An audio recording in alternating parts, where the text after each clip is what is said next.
Good day, this is Sir Blen, and our lesson for today is about illustrating simple and general annuities. Okay, first we define simple annuity. Simple annuity is an annuity where the payment interval is the same as the interest period. So take note dun sa mga underlying words, no? And then for general annuity, it is an annuity where the payment interval is not the same as the interest period. So meron tayong dalawang dito na tinitingnan. The payment interval. Payment interval is M sub 1, this one, and interest period is M sub 2. Ito lang yung kanilang pagkakaiba. Simple annuity is that M1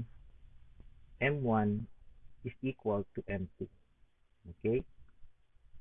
While general annuity, yung payment interval, M1 is not equal to M2. And then, you can see here, no, na for both simple and general annuity, pare-parehas lang kanilang formulas for the future value F, present value P, regular payments, meron tayong dalawa. So, all of these formulas is the same for both simple and general annuity. However, ang pagkakaiba nila ay ito, no? Which is yung ating I. This is the formula for simple annuity for I. I is the interest rate per payment interval converted. I is equal to J over M, while N is equal to M1 times T. Sa general annuity naman, iba yung kanyang I. Medyo mahaba yung kanyang formula. Ito yon. And then, same lang naman yung N for both. Okay? So, makikita natin yung mga meaning ng ating mga letters. I, ito nga yun, and N, total number of conversion periods. J is the nominal interest rate. While ito nga yung M1 and M2, T is for time or term, and R is for regular payment, or also known as periodic payment. For our first problem, suppose Mrs. Remoto would like to save 3,000 pesos every month in a fund that gives 9% compounded monthly for 6 months. Illustrate the cash flow in a time diagram. So first we write the given values. So we have R, which is the regular payment. Regular payment here is 3,000 every month. So 3,000 pesos.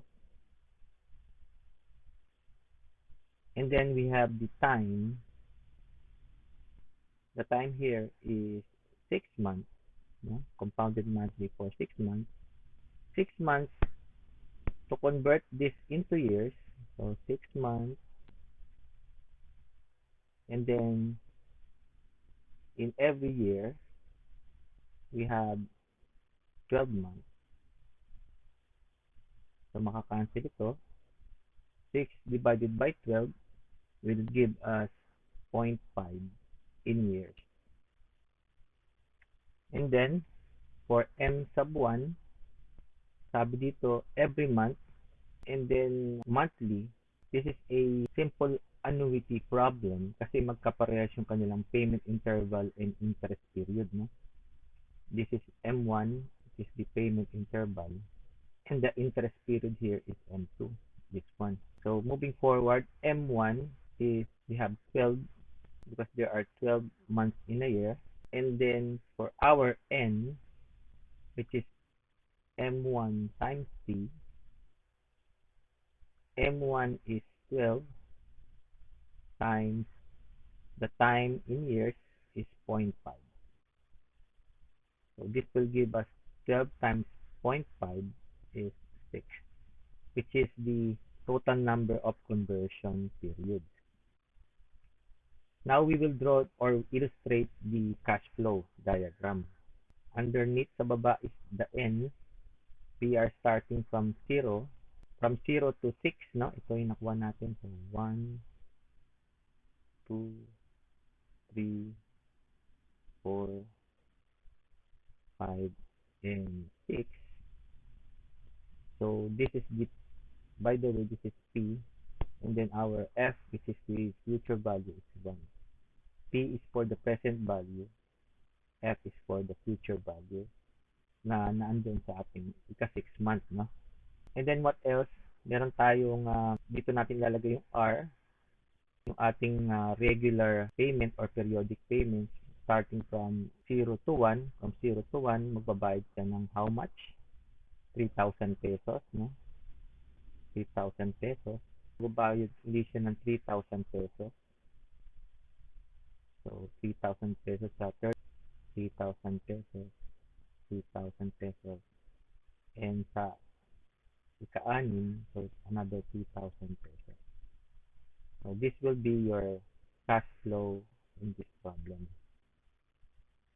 Next example, illustrate the cash flow in time diagram of the given problem below. Mel started to deposit 1,000 monthly in a fund that pays 6% compounded quarterly for 15 years. How much will be in the fund after 15 years?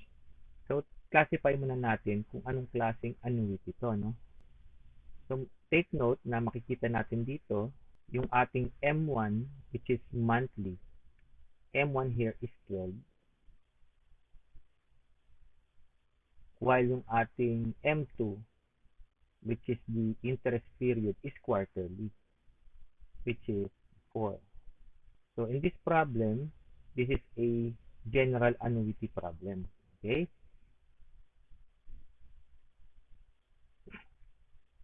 So, M1 is not equal to M2. Now, we will write the given values. For R here, the regular payment is 1,000 monthly. Then we have the time. Time is 15 years. And then we have N, which is M1 times T. Yung M1 natin here is 12. N years is 15. So, 12 times 15 will give us 180. Okay, which is our N. That is the total number of conversion periods. We make the cash flow diagram. Underneath are the N starting from 0, 1, 2, 3, up to 180. So this is our P, and then at the end is our F. And then every payment interval are the R. No? R. Our R here is 1,000 pesos. From 0 to 1 is 1,000. 1 to 2, 1,000. And then 2 to 3, 1,000. Again, 1,000 here. And then up to N is 180 is 1,000 pesos. This will be our cash flow diagram in this problem. Thank you very much. Hope you have learned from this lesson. I am Sir Ben. Don't forget to like this video and subscribe to my channel. I will see you on my next upload. Goodbye and God bless.